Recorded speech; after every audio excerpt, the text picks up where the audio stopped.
Just wanted to stop by. So this was kind of an impromptu decision to do a Facebook Live today, and we are going to be troubleshooting our downstays. So with our virtual coaching, we do have online office hours where we'll pop on for a live that is specific to that group, and they get to ask questions, and we can kind of do live demonstrations based on the homework that they've been given.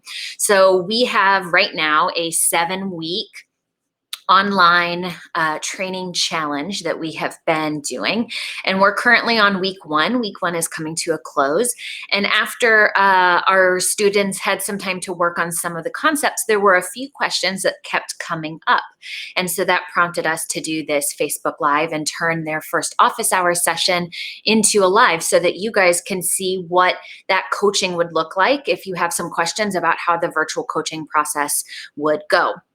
So today we are going to talk about downstays. In our group, we have been working on a sit stay and a downstay this week. And so they've got a few different homework assignments based on, good point. They've got a few different homework assignments based on the sit stay and the downstay. So there's a few different things that our online challenge group is working on. But one of the things that they've been having trouble with specifically is the downstay or sit stay walk around. So that is when you put your dog in a sit or a down, ask them to stay, and then walk around them in a circle. And this can be kind of hard for a lot of dogs because they're having to turn that head around and keep an eye on you. And as they reach the back end of that circle, they're tempted to completely flip around. And so what ends up happening is a lot of dogs will get hip flops, and some dogs will even get out of the stay. Sorry guys, I'm leaning on my stand here, so it's wobbling. But a lot of dogs will even break out of their stay position, and that's certainly not what we want. Our goal in every single training session that we do with our dogs is that they're successful, because if they're successful, then we can reinforce it, and we know that anything we reinforce is going to happen again. So wouldn't that be beautiful if every single session we did with stay, our dogs were successful and they never learned what breaking the stay meant, right? So that's our goal in the dream world. And so what we want to do when we're setting up our training sessions is break the process down into lots of small pieces. And that way our dogs are successful every single time they are working on a behavior with us, whether it's a downstay walk around or attention or coming when called. As people, we tend to be groupers, meaning we think, okay, I've taught this behavior in this one location, and now I can just clump a bunch of concepts in together. And that's not really how dogs learn. And so we have to learn how to change our behavior and how to set up these training sessions so that we can split apart this big concept into small pieces, reinforce them each time, and then we're only making the behavior a little bit harder every single time we do it. And that way they're always successful, and we're building a nice, strong, reliable behavior. So if you guys have questions about what we're demoing today, or about your own particular sit stay or downstay, please feel free to post them in the comments and we will get to them, because we do want this to be interactive, just like our online coaching sessions would be and our online office hours would be if you sign up for one of our virtual training options. So I'm going to take a step back here and go work with Lennon, who is patiently waiting for me. And as I go through this again, if you have questions, let me know. The very first concept I want to talk about is treat delivery. And it seems really easy. You think, why would I need to teach treat delivery as a behavior? But lots of dogs don't know to wait for that cookie to come to them. And that can present some problems, particularly when we're working on stay, because our goal is to click and deliver the treat directly to them so that they don't break that stay until they hear that magical release word from us. So if you have a dog that when you present a treat to them, they and kind of launch themselves towards the treat, this is the exercise you want to do. And you want to practice this completely separate from your stay. So I don't want to practice this in the moment when I'm working on stay. I want to practice it as a separate behavior completely outside of that. So maybe you could do 2 to 3 minutes of this exercise before you start working on your sit, and then 2 to 3 minutes of this exercise before you do 2 to 3 minutes of your downstay. And it'll help your dogs figure out that when you deliver a treat to them, it comes to them and they don't need to launch themselves up and break that nice position that we want to reinforce. So, hi, buddy. So what I'm going to do, I'm fine with him being in a down. It doesn't matter what position they're in to do this. I'm going to take a treat in my hand and I'm going to start to move it towards him.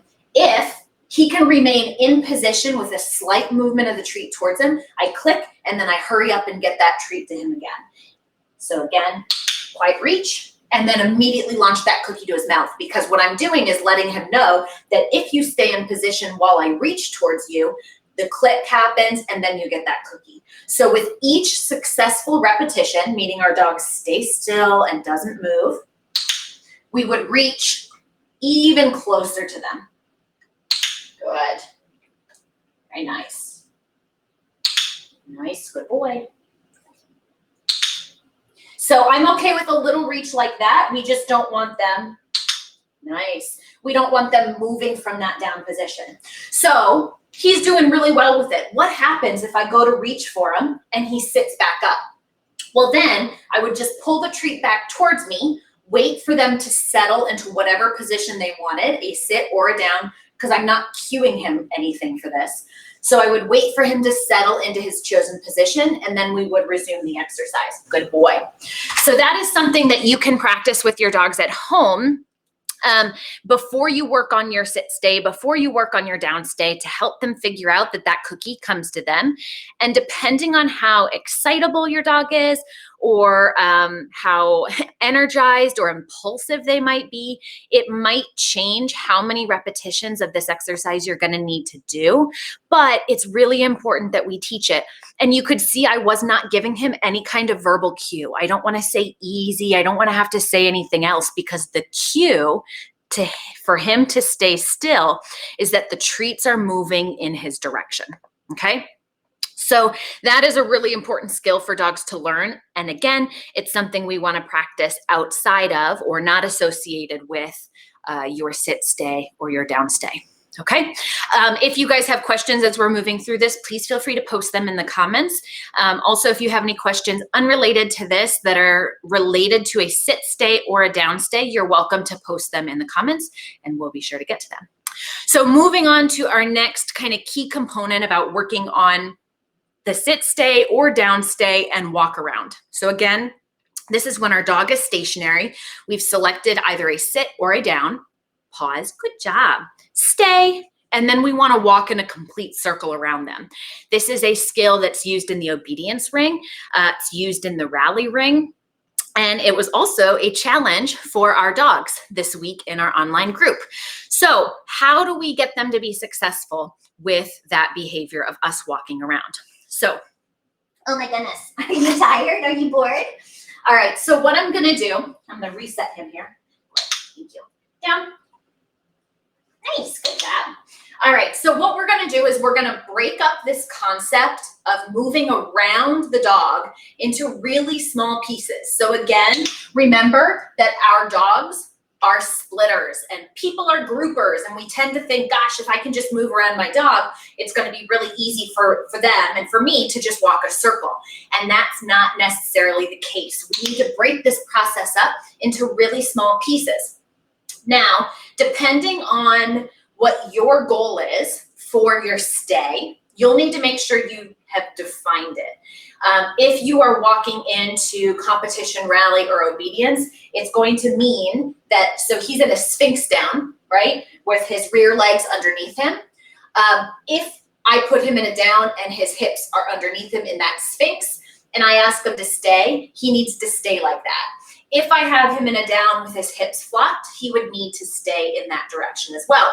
So if you are doing this more for recreational purposes at home and you don't mind if they shift their weight on their hips, that's okay. You just need to make sure that you have a clear definition of that behavior so that you know when you can reward it versus going, oops, that's not right. Let me rearrange this session. Good boy. So I'm okay with him practicing this with his hips flopped, but I don't want him shifting from side to side. So I do want those hips, whatever position they're in, for him to remain stationary. So what I'm going to do is I'm going to take a step away from him, and as long as that's successful, I'll click and treat. Stay. Good boy. Now he didn't move at all. That's exactly what I want. So I click return and pay. Each successful repetition, I make it just a teeny bit harder. So now I'm going to do a step and a half. Stay. Nice, good job. And again. Oops, hi, down. Good boy, thank you. Stay. Nice. Now, that's a really great point that he just communicated to you. Did anyone catch it? Anytime you click and treat, you end the behavior. So he stood up and that was acceptable. Our goal though is to build this so that we can click, treat, and either release them with free, nice, good job. Or we then want to re-cue the stay because we've ended it with that click and treat, and then we'll set us up for another repetition. Down. Good boy, nice job. All right, so we're gonna do a couple more repetitions of this. Stay. Nice. Stay. Good boy. Stay. Nice. Good boy. Okay, free. Good. So you want to keep your training sessions really short. Because of my limited space here to be able to stay on camera and stay on the rug, I don't have a ton of room to move away. If your dog is more prone to wanting to get out of that stay, flop their hips back and forth, remember that the tighter your circle is around your dog, the harder it is for them to stay in place. So you can make it a little bit easier for yourself by making that circle just a little bit larger, which is going to make their ability to turn and watch you a little bit easier, which is going to prevent or reduce the likelihood that those hips on them are going to be flip-flopping around, okay? Let me just make sure here that we don't have any questions that are popping up.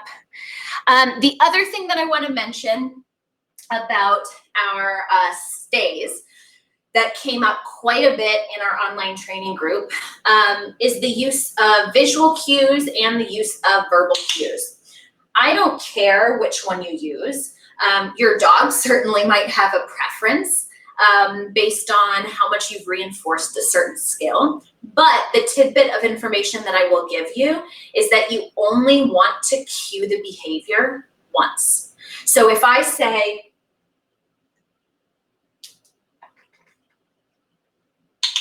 I just asked him to stay using a visual signal. I didn't have to say anything. Or I can keep my hands to myself and give a verbal cue, stay.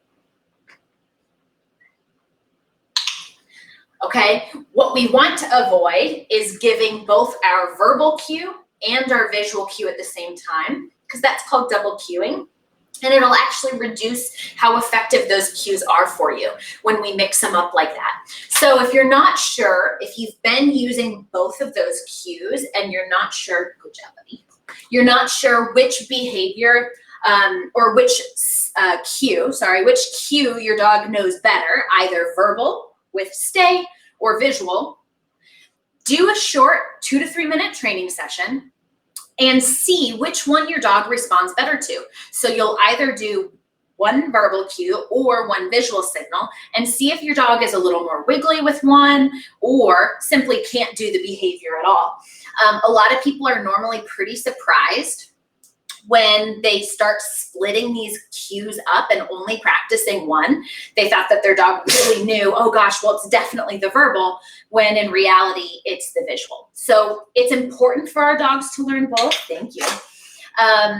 There might be some situations where I can't give him a verbal cue and I want to be able to use that visual signal. So practice both if you think you might need them. Otherwise, think about your lifestyle and try to pick which one will work better for you, and then really focus your efforts on building just the verbal or just the visual with them. Okay, so I'm going to pop in here real quick, make sure that we don't have any questions from anybody. If you have questions after the fact, you are more than welcome to post them in the comments. We'll keep an eye on this over the next 24 hours or so. For our online challenge training students, I will post this video or share this video directly in the private group, and you're welcome to ask any questions directly on there as well for the remainder of this online challenge. So sit stays and down stays are really important behaviors for our dogs to learn. It can be a true test of their ability to control their impulses. And it's a lot harder for some dogs than others. I will tell you that he is younger than my girl Lucy, and his sit stays and down stays are a lot more solid than hers are. And it's because it is just a little bit easier for him to control his impulses. She has trouble with impulse control. So when I go to train him, it looks very different than when I'm training Lucy. So you want to make sure, if you're living in a multi-dog household, that you work with each dog individually and start them from square one and build up. And remember that the dog you're training today might not be the same dog you were training yesterday. So just keep an eye on that. Our goal is that every single setup we do, they are successful with it.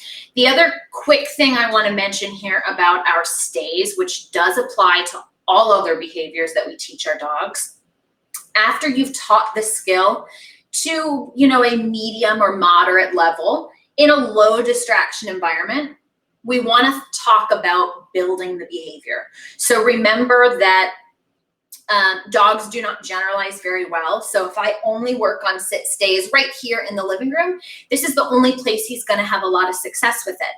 So I want him to learn to generalize, which means that he can offer this behavior for me under a variety of circumstances. Generally, when we talk about generalizing behaviors, we talk about the 3 Ds: distance, distraction, and duration. So whenever you are working on a behavior, I encourage you to plan ahead and pick one behavior to work on. And then in that 2 to 3 minute period, pick one way in which you're going to build that behavior. So for example, with my sit stays, I could go outside right now, stand in the middle of my yard, still social distancing from the rest of the world, and I could work on very short duration sit stays, but I've got natural distractions around me. All right. Or I could work in here in a low distraction environment and work on building duration. Or I could work on building distraction. So me moving around, or even me grabbing something like his sloth. Sit. Nice. Stay. Nice job. So again, short duration. I'm not adding a bunch of distance by moving around. I'm not adding a bunch of distance by moving around him, but I'm only adding that distraction component. So if you're strategic about how you build it, separating those 3 components and then slowly working on the ground level all the way up, you'll get a really, really nice quality behavior from them, okay? If you're in a training session and you get, let's say I've been working with him and repetition number 3 and 4, he messed up. Ooh. He broke that stay. That's a really good indicator to me that I've made it too hard, too fast. So I have to look around at my environment and try to figure out a way to make it easier. So if we were doing those down stay walkarounds in here, we'll do it in a sit stay. How's that? Stay. And let's say I get here and he messes up and moves. The next repetition, stay. I would only want to do 1 step away. And by breaking it down and really bringing it all the way back to the beginning like that, you're ensuring success by making that process easier and splitting this big component skill of walking all the way around my dog into small little pieces where you can slowly make it a little bit harder, 1 step at a time. All right. So if you guys have questions, this is kind of what our office hours might look like.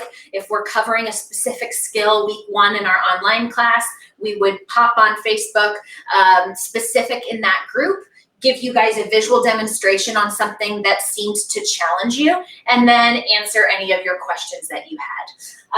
For those that are participating in our online challenge, I hope that this was helpful for you and answered some of those questions. And if anybody tunes in a little bit later on our normal Facebook page, you're welcome to post questions and ask them for the next 24 hours. We'll be monitoring this post.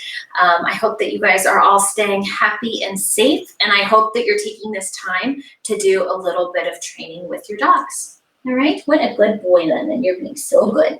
So I hope that this inspires you. I hope you grab your clicker and your treats, and I hope that you get started on a little bit of sit, stay, or down stay practice tonight with your pups.